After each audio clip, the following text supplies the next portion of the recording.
Hello and welcome once again to the Fog channel. So I've been playing quite a lot of FIFA 22 Ultimate Team lately, and that, my friends, is rather unusual. I'd go as far as saying that it's been a good few years since I've played it this much, but through this voyage, or dive, into FIFA 22 Ultimate Team, I've come to realize some of the biggest issues FIFA 22 has, specifically in Ultimate Team. Well, not just FIFA 22, but all recent FIFAs seem to suffer from these same problems, which is actually why there are so many people that literally detest the game, why so many players have such negative feelings towards it, why there's so much rage amongst the community.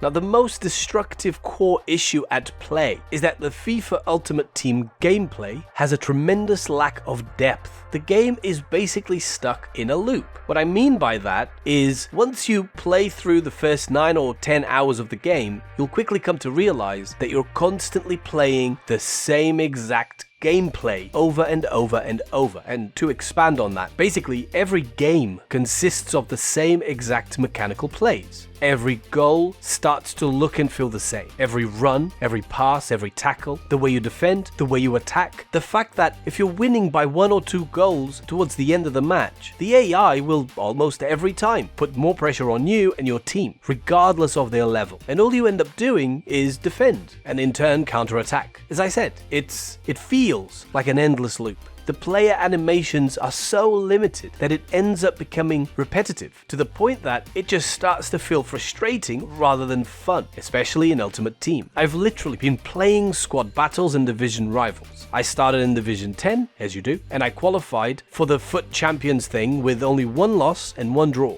But by the end of it, I don't feel like I'm having fun because I can see there's nothing new happening. It becomes boring with a hint of anger and a side of frustration because as soon as you see something stupid, like a rebound going to your opponent who then scores a clear, open, easy, crappy goal, it makes you feel frustrated, even if you're winning. And that is the byproduct or the side effect of a game that is desperately trying to make you addicted to itself. Not with gameplay, but instead with card rewards and achievements and other mechanics that at the end of the day are completely irrelevant when it comes to just pure football. I 100% feel like I have more fun in Ultimate Team when I'm trading the cards, when I'm trying to build my squad, when I'm in the transfer market pages looking at what kind of centre back I can get for the coins I have, rather than when I'm playing an actual game with a team that I've built or that I'm in the process of building. It almost feels like a chore whenever I have to go and look for an opponent to play a game. And the first thing I do, as soon as the game ends, I check my objectives to see what kind of rewards I've gotten. It's all so wrong. It feels wrong. It really shouldn't be that way. It's backwards. The highest level of satisfaction should be coming from actually playing the matches, not from opening the packs. And another clear sign is that if you score 1 or 2 goals really early, lots of people quit. I had game after game after game of players just quitting or sticking the game on pause for ages, maybe to try and make me quit, or not taking the goal kick and the throw-in until the AI does it automatically. Literally playing an anti-game rather than trying to get back into the game. And the worst of it all is the fact that each time someone quit, it actually made me happy. It made me glad I got a free win and I didn't have to keep playing. Again,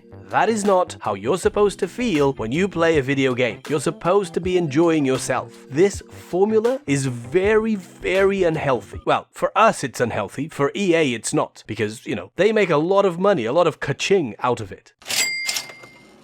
At the end of the day, playing Ultimate Team definitely has its moments of fun. When you first start playing division rivals in Division 10 and you start to make your way up the divisions, it's actually quite fun, mostly because you win a lot and you don't really lose very often. But once you reach your skill tier, which for me is somewhere between Division 4 and Division 3, and of course it may well be totally different for you guys, but nonetheless, once you get there, every game just feels massively sweaty, which is the same for FUT Champions. And it just just takes away all the fun from playing. It's draining. You start noticing awful things about the gameplay, like how your players struggle to intercept a pass, regardless of how close they are to the ball. But your opponent, on the other hand, seems to always be able to cut out your passes quite easily, or how defending seems to become almost impossible, and your opponents seem to just cut through it like butter. And rebounds. I mean, don't even get me started on rebounds. It seems to always bounce to your opponents for open goals, but never to you. It's literally like the game is telling you, hey, well done, you've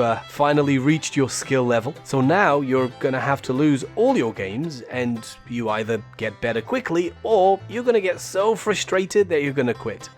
The design feels broken. It actually makes it so a lot of people will actually end up creating new accounts just so they can start division rivals again and regain that fun element that you get when the gameplay doesn't feel like it's completely against you at every turn. And you actually get to win some matches during what seems to feel like a more balanced gameplay experience. I don't know, maybe I'm wrong. Anyway, there are my thoughts on the problems that FIFA has, more specifically inside Ultimate Team. I'm unsure how EA would be able to fix such issues, before you ask. They're of course the experts when it comes to the design and how the coding works, but at the moment it just feels a bit lazy, as it just pushes lower skilled players away from the game. And sure, I understand that it makes people so frustrated that they end up spending a ton of money on trying to make their team better, and that formula obviously works, and that obviously fills EA's pockets, but surely there's gotta be a way for lower skilled level players to have a more balanced experience. EA just needs to pull their finger out, really. That's it from me. I hope these points somehow resonate with some of you. I'm also pretty certain we'll have the elite players in the comments telling me I'm just mad because I'm not good enough at the game.